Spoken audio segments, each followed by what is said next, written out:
Thank you to my colleagues for their patience, and thank you for our hosts at the IEA for making this possible. The past few months, as you know, have been a period of unprecedented global challenges. I know that many of our governments have taken decisive action to address the impacts of the pandemic by supporting workers, communities, and businesses. And as we begin to move towards recovery, Canada believes that inclusivity is the key to building a greener future. We must resolve that people, as we talk about all of this, we must resolve that people aren't left behind, that as we lower our emissions, we must resolve that those working in high-emitting, non-renewable energy sectors aren't left behind. We must include them and make them feel included in this transition with good, meaningful work. Because those who feel they have been left behind, they are going to cling to the familiar. They will choose governments and policies rooted in the status quo, resisting the urgency of climate change, resisting the change that is vital to confronting it, and resisting the need for governments to be ambitious. So, and why is that? Well, it's because they were left behind. Our mission must be a shared one to build a stronger and more innovative energy sector that drives a more prosperous and sustainable economy that does not leave people behind, that does not leave whole regions behind, regions and provinces of countries like my own here in Newfoundland and Labrador in Canada.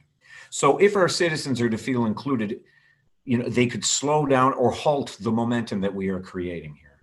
But where they are included, that momentum to a cleaner, brighter, more prosperous future will be unstoppable. Today, our discussion will explore how the public and private sectors can work together to attract top talent by supporting increased diversity and inclusion in the energy sector. The socioeconomic impacts of the COVID-19 pandemic have disproportionately hurt the most vulnerable in our society. Job losses and reductions in working hours have been felt by women, youth, Indigenous people, immigrants, racialized peoples, and persons with disabilities.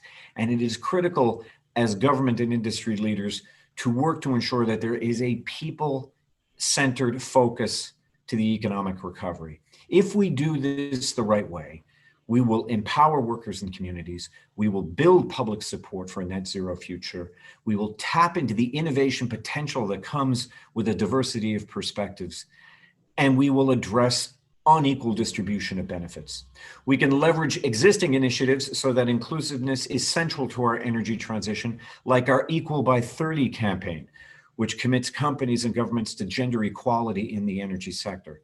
And our commitment to energy transition must mean equipping workers and communities with the right skills so that they can transition and succeed in a low carbon economy. And to make real progress, we must be able to effectively measure results, identify gaps, and track the progress we are making on inclusivity. Today's session is a great opportunity to discuss how we can work together to achieve this. And to help set the scene for our discussion, I would like to invite my colleague from Morocco, Minister Aziz Rabah, to kick off our discussion. Minister. Thank you very much. I will be, of course, I will be short, and allow me to notice some challenge that we are facing. First, the energy will be in the heart of all the debate at national, regional, and international debate.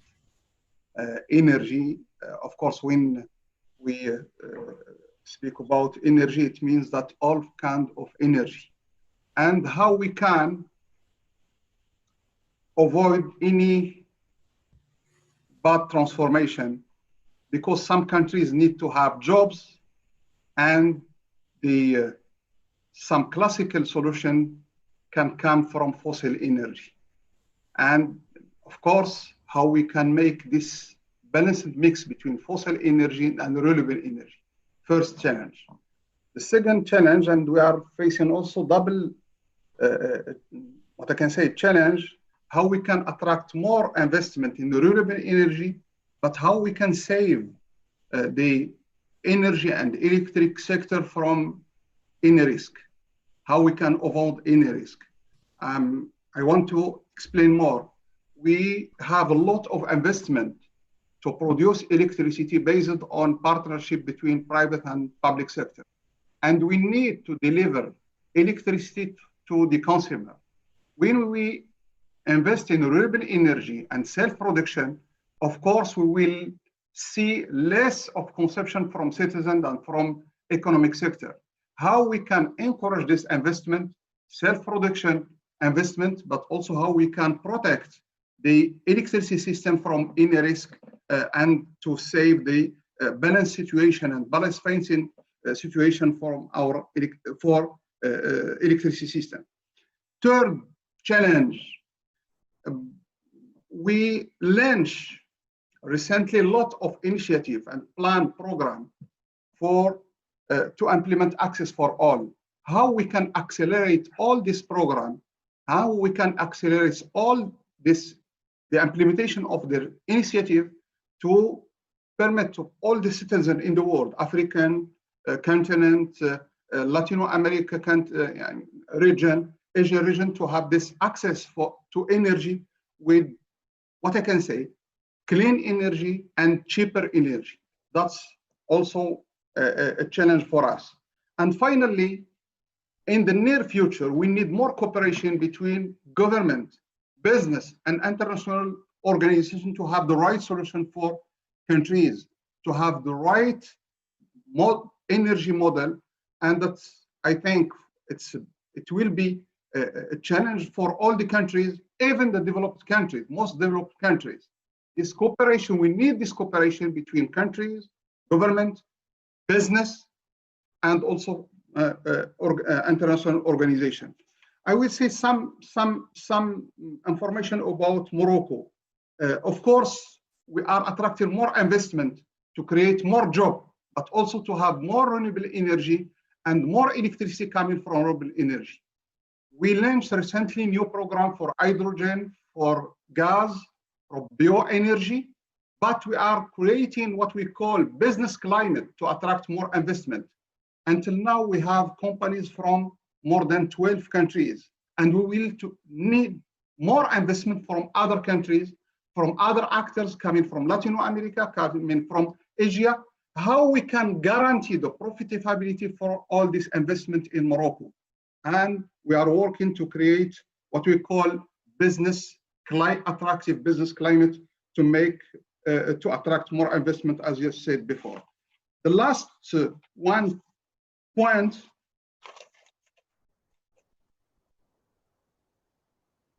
when we speak about energy and renewable energy, in general, we speak about electricity production, but we forget that renewable energy can be in other kind of sectors. For example, today, we want to make our economy more competitive, and we want to export more.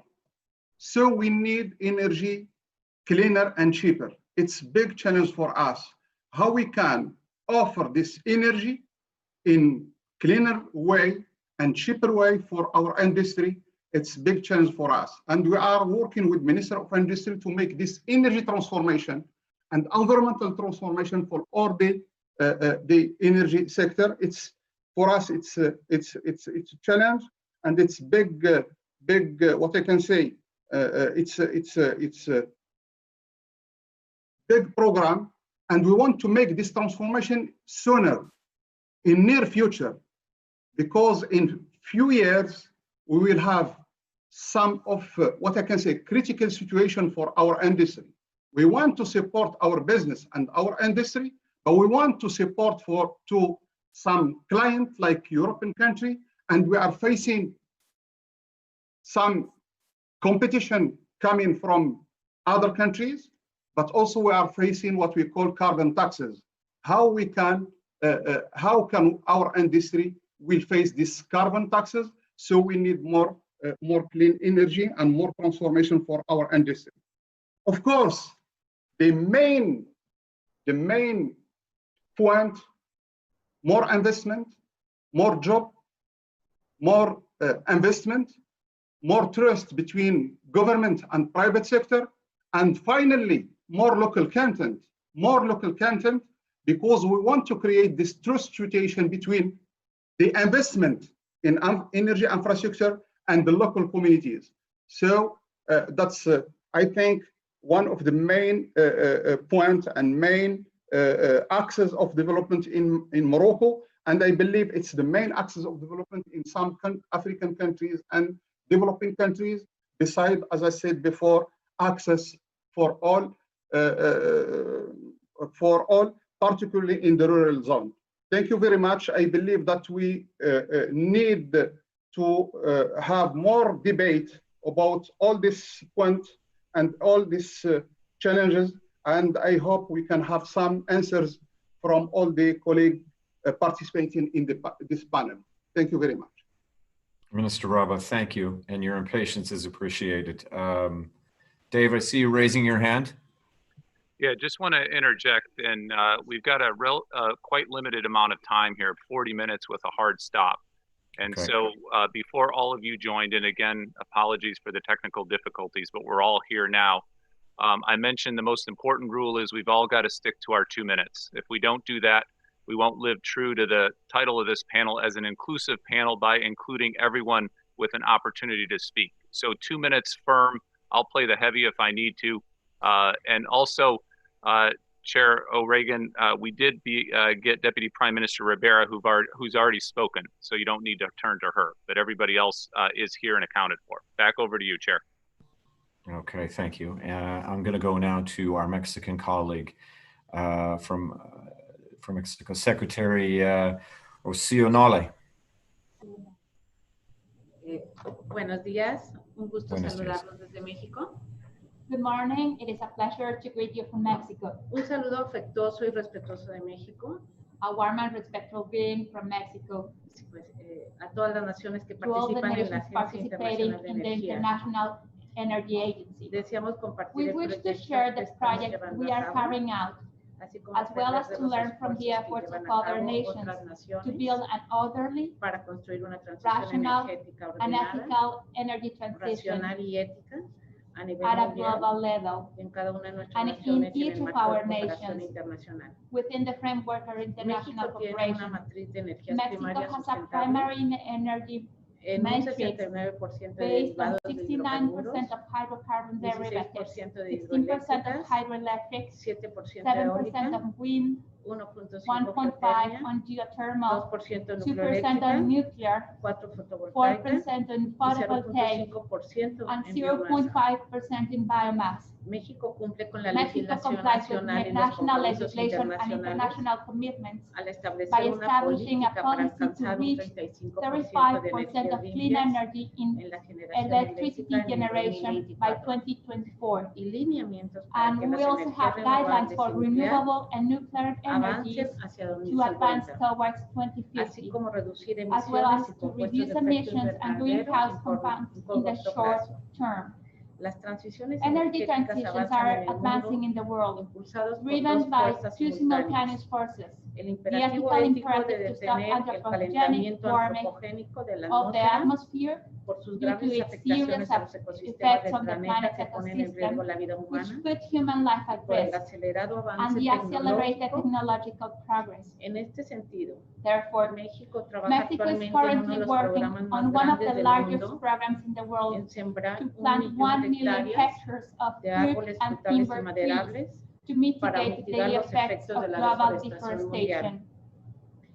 También We are estamos also strengthening fortaleciendo a las our empresas para companies garantizar a to toda la guarantee población access to el equipment acceso and a equipos e infrastructure to the infraestructura entire a population precios at accesibles affordable a sus prices condiciones according to sociales their social para conditions satisfacer las in necesidades de order la to nueva meet the economía needs of the y new lograr la economy, to autosuficiencia achieve food alimentaria y nuevos servicios self-sufficiency and tecnológicos, provide new technological donde el services. Estado tiene el The compromiso state is de committed to garantizar a guaranteeing todos, everyone, especially especialmente the a los poor, pobres, sus derechos humanos, their human, derechos environmental, ambientales, de health, salud, education, educación, work, trabajo, and food rights, alimentación, and es in other decir, de words, bienestar the y libertad, well-being and freedom, donde el acceso a la where energía access to energy es is absolutamente absolutely necesario. necessary. Con este Bearing propósito, this in mind, el gobierno The de government México ha of establecido una Mexico has política de established a confiabilidad policy of del sistema reliability eléctrico nacional of the national para electrical garantizar el system so as to suministro eléctrico guarantee the universal universal electrical supply bajo condiciones under de conditions seguridad, of safety, continuidad y continuity, and calidad equality para todas las for fuentes all de energías primary primarias y energy sources and tecnológicas. technologies. Es necesario It is señalar que necessary to varias de point las out that energías several of the renovables renewable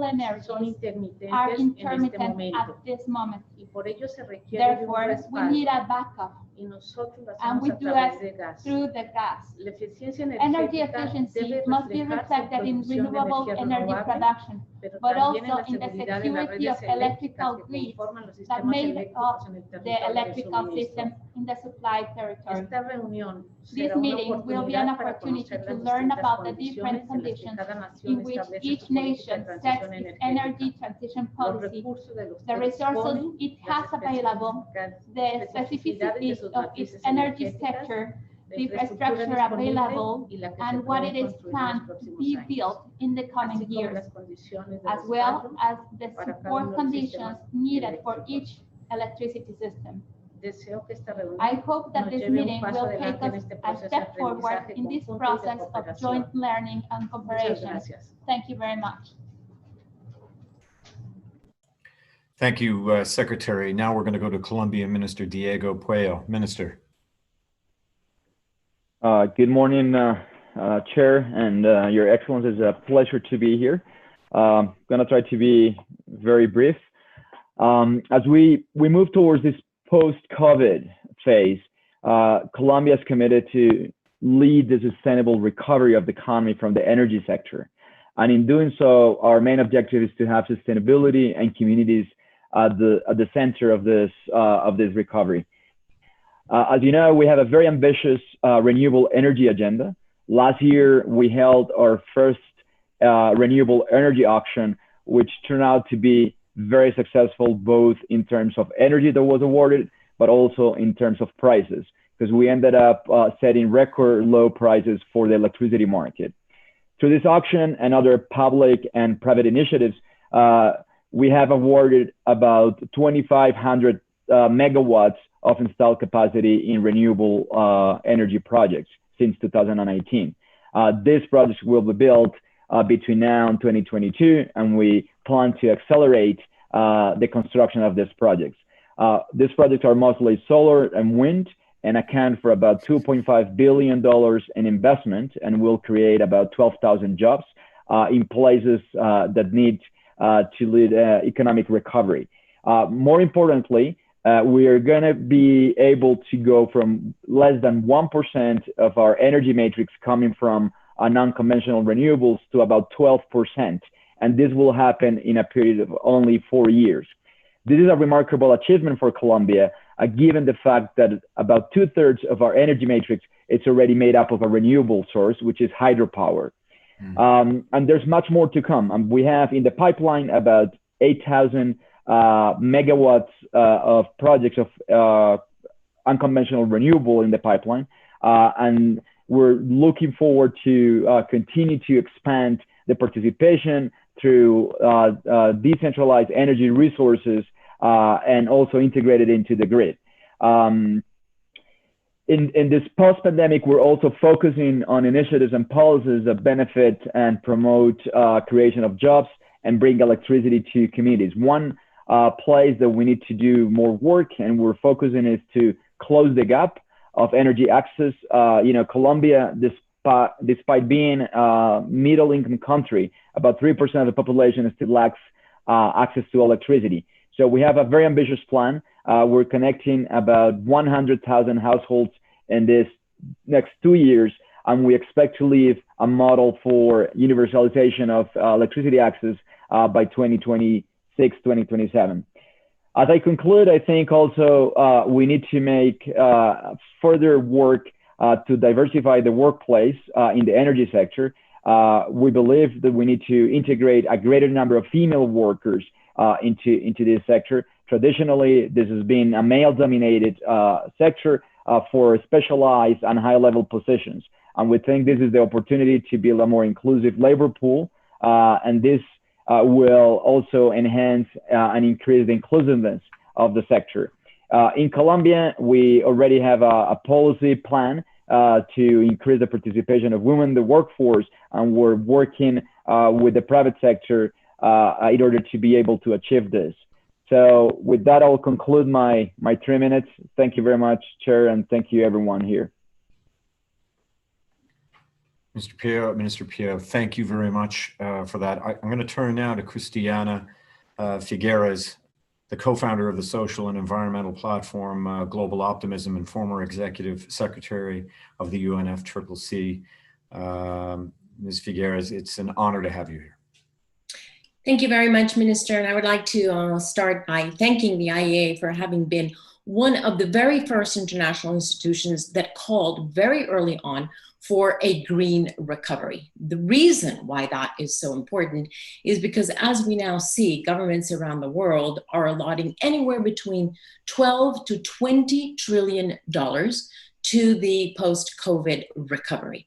In the short term, what that financing is going to do is it will determine how quickly we emerge from this historical recession by reinstating many jobs and creating millions of new jobs, getting the wheels of the economy going. But in the middle and medium and long term, what that same funding will do is it will determine the carbon intensity of the global economy for this decade at least, if not for several other decades. And it is exactly this decade when we know from science that we have to be able to reach cut our global emissions by half in order to be on track to limit warming to 1.5.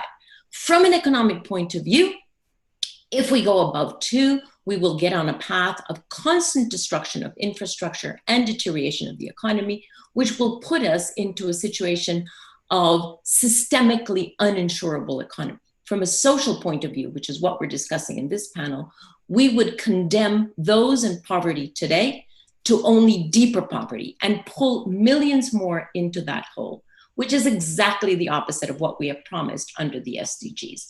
That is why 500,000 people are following this summit, and 1 million people are sending a letter to the IEA asking for alignment with the Paris Agreement. Excellencies, the COVID recovery financing is literally the last opportunity to get us on track for limiting warming to 1.5 degrees. We have most of the technologies, and now a very helpful report on the IEA of what else we need to do on technologies. We have made the financing thanks to your governments. The financing is already on the table, and we have the beginnings of political will as shown by so many ministers this morning. What we don't have is the luxury of time to prevaricate any further. This is it. This is the moment to choose jobs, improved health, increased quality of life, and resilience over legacy of history. Christiana, thank you very much for your wisdom. Before moving over to our next speaker, I want to check in with Dave Turk and just see how we're doing for time. Dave? So as you can see, we have an embarrassment of riches in terms of the talent, experience, like Christiana, like our next speaker, who was a former COP president. So again, Christiana, thank you for your keeping your remarks short. Let's all try to follow that example and keep it within that 2 minutes. Back over to you, Chair. Okay, Dave. I'm going to pass the floor now to my colleague from Poland, Minister Michał Kurtyka. Minister. Thank you very much. What a burden of responsibility in terms of timing. So first of all, let me congratulate IEA for being one of the first, if not the first, to call for green recovery. And thank you for Christiana for mentioning this and for all of you.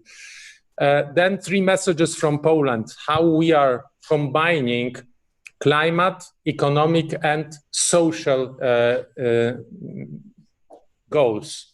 First, harness low-hanging fruits. We are building here a combo of energy efficiency, rooftop PV and heat pumps in order to propose to households a very good solution, but also an extremely attractive way of getting out of the crisis, as it is a widespread job creation across the country. And it raises awareness of households about what are the opportunities of this climate change. And we experience every day more than 500 projects of rooftop PV being launched. And we are very happy also with our 2 billion euros green investment scheme, which has been launched in Poland. Second, use this time to prepare large-scale investments. Offshore wind, we have just launched an offshore wind for Baltic Sea. Nuclear cooperation among the world is not to be neglected also as part of the solution. Electromobility, Poland has become the biggest exporter of electric buses within European Union. So we are showing that it's possible to have new technologies and new jobs at the same time. And last but not least, to keep the focus on the most vulnerable regions and just transition and solidarity, putting at the heart of this transition inclusiveness and not leaving anybody behind is a must. Thank you. Minister Kurtyka, thank you so much for those heartening words about inclusivity there too. And I want to turn now to my colleague from Sweden, Minister Anders Egeman, for him to offer his perspectives. Minister.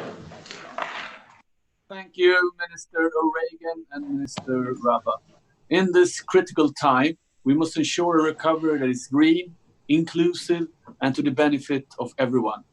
Electrification is key to unlock the green recovery and will play an important role in restarting our economies.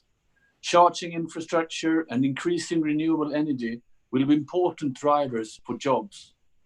Another sector that should be given attention is the building sector, which accounts for a significant part of the global energy use. Energy efficiency renovation of the building stock has great potential to contribute to carbon neutrality, as well as stimulating job opportunities and growth. The issuing of Swedish sovereign green bonds is one good example where capital is steered towards sustainable investments. The Swedish government, also actually the world's first feminist government, we are focusing on the gender perspective to ensure that measures are taken to help both men and women back to work. It is important that the workforce has generous opportunities to improve skills, opportunities to improve their knowledge and skills. We are investing in more opportunities for adult education and employment training. An equal and inclusive society is not only fair, it brings value in terms of new innovations, economic growth, competitive advantages, and social and environmental sustainability. Gender equality and women's participation and leadership are vital to ensure the needed competence in the energy sectors, while facilitating a green recovery. However, equal involvement is not just a matter of having an equal number of women and men. Rather, it's a matter of power. The challenges we are facing require that we collectively deploy our very best minds to the task ahead. We know that the policies promoting gender equality improve the quality of life of everyone, not just for the women. We know that the sustainable energy sector is essential in the progress towards a sustainable future. This critical time presents an opportunity for progress and for real-world implementation. The CETP has put forward concrete outcomes for a sustainable energy sector, and we must continue to make the best use of it. We must ensure that every step in the green and sustainable recovery entails a move towards inclusiveness, equality, and equal access to energy. Thank you. Thank you, Minister Egeman. I'm very pleased now to welcome to our breakout team the architect behind this Clean Energy Transition Summit, Dr. Fatih Birol. Fatih, are you with us? So, Minister, in the interest of time, Fatih has foregone his 2 minutes, so you can go directly to the next speaker. Well, that's a sacrifice that he has made in our behalf, and we greatly We're trying to do our part, and Minister Kurtyka so far gets the prize. He was exactly at 2 minutes, so thank you, Minister. Okay, all right. Well, then we thank Fatih for his great sacrifice and buying us some time. I want to welcome now views from another great supporter of our clean energy transition, by asking Francesco La Camera, Director General of IRENA, to share his views. Thank you, dear Minister. Let me thank Fatih and the EAE colleagues for the opportunity to contribute to this discussion and congratulate EIA for his work. I'd like to echo the words of the Secretary General in the opening session. It is essential to consider the short-term response within the medium and long-term context, prioritize renewables and abandon fossil fuels. IRENA Agenda for Resilience, Development and Equality, our post-COVID recovery report, is set in such a context. It offers a catalog of actionable measures for energy transition aligned with the 2030 Agenda for Sustainable Development and the 1.5-degree pathway. Our analysis shows that each $1 million invested in renewables or energy flexibility will create at least 25 jobs. Each $1 million invested in efficiency will create about 10 jobs, 3 times that going for fossil fuel investment. These are not just numbers. They are livelihoods, families, communities, and people well-being and safety. Government intervention must both protect the workers who are losing or are at risk of losing their jobs and support new job creation opportunities by leveraging local capacity along the value chains. And they can offer reskilling for workers, including from fossil fuel sector. IRENA post-COVID report details labor and industrial policies that can assist governments in tailoring response to their circumstances. Recovery measures can trigger a decisive shift toward resilient energy system. IRENA, the agency born to support countries in their energy transition, will continue its leading global mandate and is ready to work with all of you for a climate-safe and just transition. Thank you very much to all. Director General La Camera, thank you very much. We're going to turn it over now to Minister Eamon Ryan there in Ireland for his observations. Minister. You're still on mute. Minutes. There we are. I want to tell 2 stories if I can. First, a local story and then maybe a more global story. Local story, for 60 plus years, we've been powering the country by burning peat. Comes from a bog. And we can't do that anymore. It's very high carbon emissions. It's going to be hard for those communities where we're no longer doing that. So what we're starting doing is saying in that part of the country, we're going to go in and improve everyone's house, make it super energy efficient, healthy, comfortable to live in. And also we're going to have the chance maybe of creating jobs in restoring the very same bogs so that they store carbon from the air rather than being an emitter of carbon. And that way try and make it a just transition. The global story, we're aiming, we just new government and part of the European Union package of what we're going to do and feed into the COP process is we're aiming to try and build 35 gigawatts of offshore wind. Now, you'll know, Seamus, that our waters are probably the roughest waters in the world. The North Atlantic is not well, you know from where you come from what it's like. Indeed. Well, I think we could do a story. If we went to our first cousins in Newfoundland and said, let's do this together, because they're the same waters, same skills, same genes. Well, let's put our ingenuity together to do it as a shared story. Here, here. I don't think it goes beyond that. You start with Minister Rabah there from Morocco to work with our second cousins in Morocco. Because we're starting same time we're building this offshore wind, we're using these new HVDC cables to ship power between Ireland and France. If we can ship that distance, I see no reason why we shouldn't join the solar in Morocco with the wind in the Atlantic and in this way power our future. It's that scale of inclusivity we should be thinking of, and the IEA is a brilliant forum to make it work. Thank you. Always quite struck by the ability of the Irish to tell gripping stories. I'm known to do it a couple of times myself. That's very good, and thank you so much. I want to turn the floor over now to Secretary Jorge Rivera from Panama.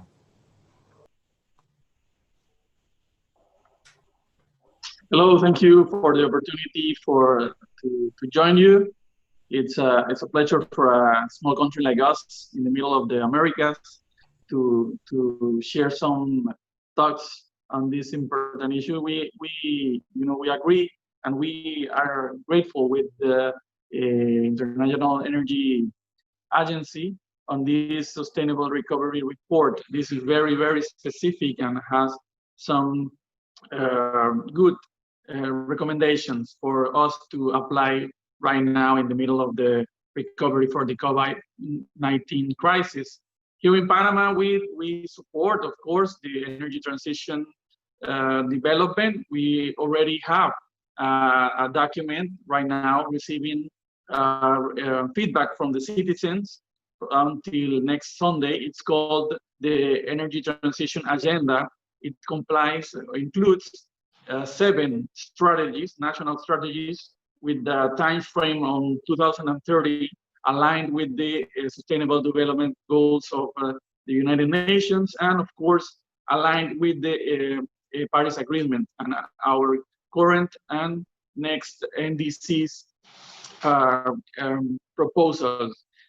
In Panama, we have, for example, right now, and as we speak, we have 80% of renewable generation matrix and 20% of thermal generation.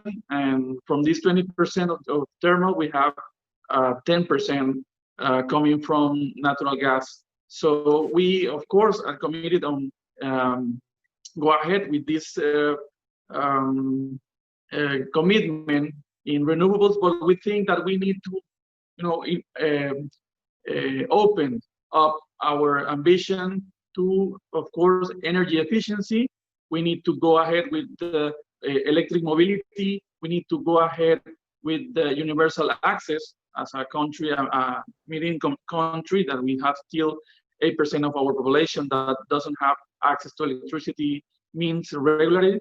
So we think that this is the moment that to use this agenda, this document that we were working in the last months, and to use this agenda, the energy transition agenda, as a lever to recovery. We're fully committed with this, and this is the moment for us to strengthen the cooperation, international and bilateral cooperation between countries, to go ahead and set a more permanent base for a green recovery and the green agenda. So this is our commitment.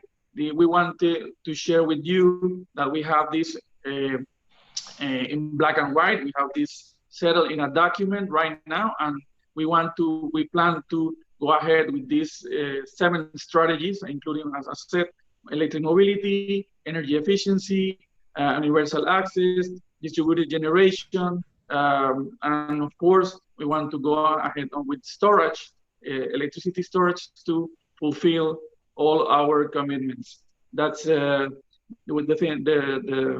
main thoughts we wanted to share with you, and nice day for all you colleagues. Excellent. Thank you, Secretary Rivera. And now it's my great pleasure to welcome the New Zealand ambassador to the OECD, Jane Coombs. Jane, floor is yours. Thank you, Mr. Chair. Tēnā koutou katoa from Aotearoa, New Zealand, and on behalf of the Honourable Megan Woods. The COVID-19 pandemic has, of course, had a huge impact globally on health, the society, economy, and indeed the energy sectors. In New Zealand, we have a saying, he waka eke noa, we are all in this canoe together. And this is an expression which has resonance well beyond New Zealand in times like these.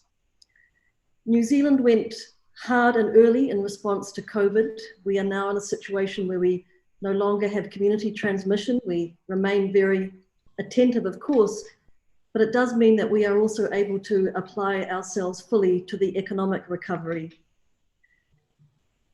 We've embarked upon the largest financial commitment by a New Zealand government in modern history. Some 20% of our GDP is being devoted to our COVID recovery and rebuild.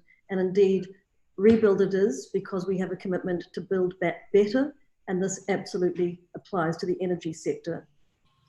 And well-being well-being of current and future generations of New Zealanders is absolutely at the heart of the way the New Zealand government is spending this fund. Before COVID, we had already committed to a just transition on our pathway to a low carbon future. With this COVID stimulus investment, we now have the opportunity to accelerate that. All programs now must equally show that they support these just transitions principles. At its heart, much of this is around jobs and skills, and many of the projects which are being launched will create significant new employment in both skilled and semi-skilled jobs. This will involve an extension of our existing apprenticeship and job training schemes, and sometimes completely retraining where pre-COVID jobs have disappeared. And these are opportunities to support both a low carbon future and employment going hand in hand. One obvious example is our home insulation program, which will improve energy efficiency, reduce health costs, and provide significant employment. Many programs are still to be developed. As I say, at their core will be an assessment about how they can guide us and accelerate us on this path. All programs be developed in close consultation partnership and with the regions most impacted. Our climate change solutions need to be part of a holistic effort to build a sustainable future. We need to face the challenge and to bring our people with us, and we must emerge stronger, a more sustainable global economy and community that looks out for each other and for future generations. Nō reira, tēnā koutou, tēnā koutou, tēnā koutou katoa. Minister Coombs, thank you very much. I want to invite my colleague from China, Minister Zhang Jinhua, to share his perspective. Mr. Chair, distinguished guests, with COVID-19 wreaking havoc on our economies and societies, an inclusive and equitable recovery is crucial to sustainable development across the world. I'm very happy to take this opportunity to share with you China's energy policy measures for that to happen. First, make great efforts to develop renewables to create jobs and spur development. To support economic recovery and clean energy transition, China has launched many policy measures to guide and encourage clean energy development, attract more investment into wind and PV, and facilitate the resumption of production in the clean energy sector. This year, China will have an additional 85.1 gigawatt capacity for wind and PV. If all this is connected to grid, that will attract around 500 billion yuan of investment and generate about 130 billion kilowatt hours of clean electricity each year. Now we have 4.1 million people working in renewable sector in China, and this year we expect this to grow by 300,000. Second, we continue to fight poverty through energy projects and continue to improve energy access. In 2015, China successfully provided electricity to all people in our country, the first among developing countries to achieve nationwide 100% coverage, and the electricity supply reliability stand at 99.8%.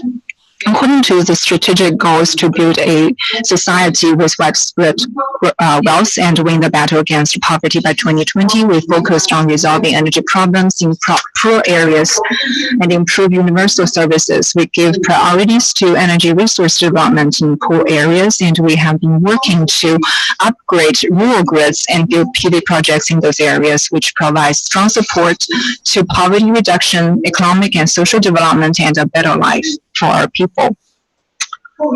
Post-COVID, as we work to recover our energy sector, we will stick to the path of clean, low-carbon, safe, and efficient development, continue to improve the inclusiveness and equity so that we can maximize the energy development dividends to our people. Thank you.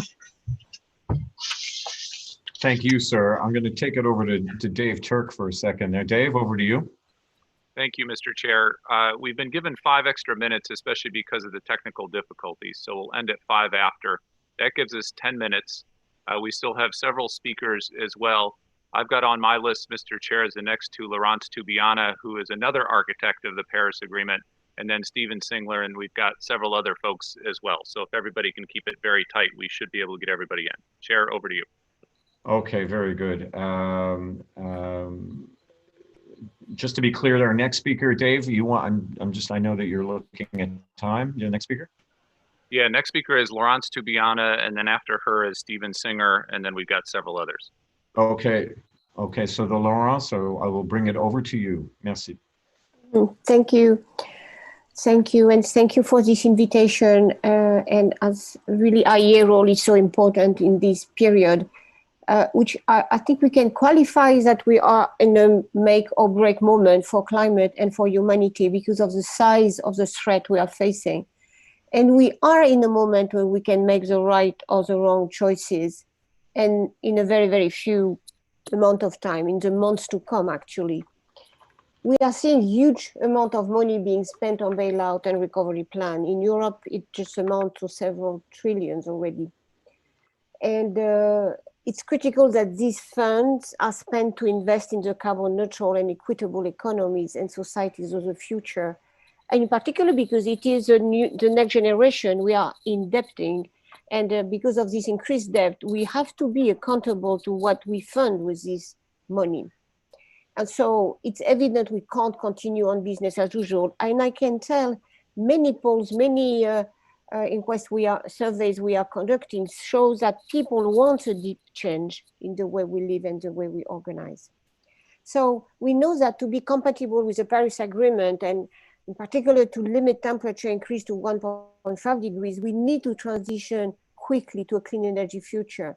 So it's critical that investment governments are making now supports this future, which means no investment in fossil fuel. We'll all heard the Secretary General call for no new coal and for any bailout to be conditional based on Paris Agreement alignment. There are slow movements, there are movements in that direction, but they are for the moment too slow. This is critical for the climate, but it's also important for people. We know that we are facing a job and a social crisis because of this pandemic. We need to think about jobs in the industry of the future. IEA can play and has to play a critical role in these choices through its scenario in particular. The Paris Agreement is based around the idea of setting expectation for the future and creating a positive dynamic and a self-fulfilling prophecy towards that vision. We know that scenario are a mix of reflection of the world like it is and influences that world by explaining the vision of the future. Including a 1.5 degree scenario in the World Energy Outlook can be a tremendous accomplishment for IEA and help investors and government to see a vision of the world we all want to go to. History is showing that is the direction we are moving in. The IEA can chart the pathways to get us to the Paris goal. As we design these pathways, if we don't put social equality and citizens at the center, we'll go nowhere. If citizens are not put in a place where they have their voice and capacity to imagine how they want the society to change, we won't get these changes we need. We still have examples from my own country, France, of the Yellow Vest protests. This shows if you don't listen to people and consider them, when you design policy, you can't operate this transition. And citizens are telling us that they want to see. Over 1 million of citizens have called for a green recovery. We can only achieve our goals if we do it together with citizens as active agents of their future. Thank you. And thank you, Ms. Tubiana. I want to next pass the floor to Dr. Stephen Singer with the Climate Action Network.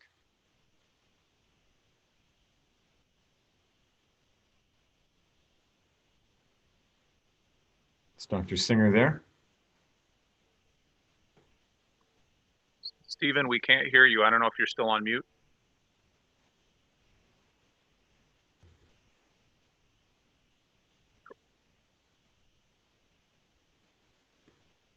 Perhaps, Chair, you go to the next in line and then we can come back to Stephen. And I would suggest we've got 5 minutes left. So this is a lightning round of 1 minute each if we could, just to try to get everybody in. Chair? Well, I see tremendous opportunity in what we've discussed today, but I also firmly believe in the old adage of what gets measured gets done. So I'm very pleased to introduce our speaker for this session, my countryman, Canada's chief statistician, Anil Arora. Anil, thanks for being here. The floor is yours. Thank you very much, Minister. I'll keep my remarks very short. Canada's energy mix is highly diverse, along with its impacts and views of Canadians on its future development. For example, Indigenous people, who account for about 3% of our population in Canada, make up 15% of the employees in the energy sector, where hourly wages are double the average wage in the country. In clean energy, the environment and clean tech sector, the average wage for these jobs is nearly 40% higher than the national average, and nearly 3 in 10 of these jobs are held by women. So imagine the impact of increased diversity in this sector. We have in Canada an integrated statistical system that allows us to draw insights from our social, economic, and environmental data that makes us a natural partner to work with the IEA and its membership towards developing and tracking inclusive growth. And Mr., it's clear from the conversations today that an effective economic recovery in a post-COVID world requires inclusive and equitable growth, with a focus on ensuring that the underrepresented and vulnerable populations are part of this recovery. And so the data and the indicators not only have to demonstrate that, but they also have to demonstrate the feelings of our population that they are part of this growth. So thank you very much, Minister. And Anil, thank you very much. David, in the interest of time, is Stephen on board, or should we go ahead? Stephen, can you hear us? We still can't hear you.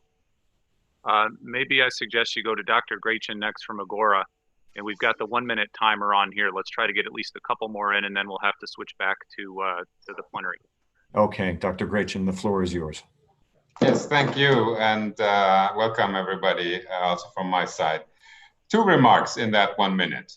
One, the importance of investing in renewables rather than fossil fuels is just from the timeline. We have maybe 20, 30 years left until we all have to be climate neutral. And whenever you invest now in a fossil fuel technology, it will become stranded assets. Even more so with coal. Within the next 10 years, wind and solar will not only be cheaper investment-wise, but also when it comes to operating. So then they will definitely be stranded assets. Second, there is a big opportunity to go towards a new industrial wave, and that is the hydrogen economy. I think that is what one can tell also all those workers in the coal regions and in the steel industry and the chemical industry, also in every heavy industry sector, that there is a perspective out there which is job intensive, and that is clean fuels for shipping, hydrogen, for aviation, and for steel and chemical industry. So there is a good story out there as well. Thank you. Thank you. Dave, how are we doing? So I think we need to close, unfortunately, and make it back to the plenary, which I know we didn't get through everyone, but I know everyone we promised a speaking role has had a speaking role. There were a few others we were hoping to squeeze in, but apologies that we're not able to do that. So Chair, any concluding remarks from your end before we all go back to the plenary?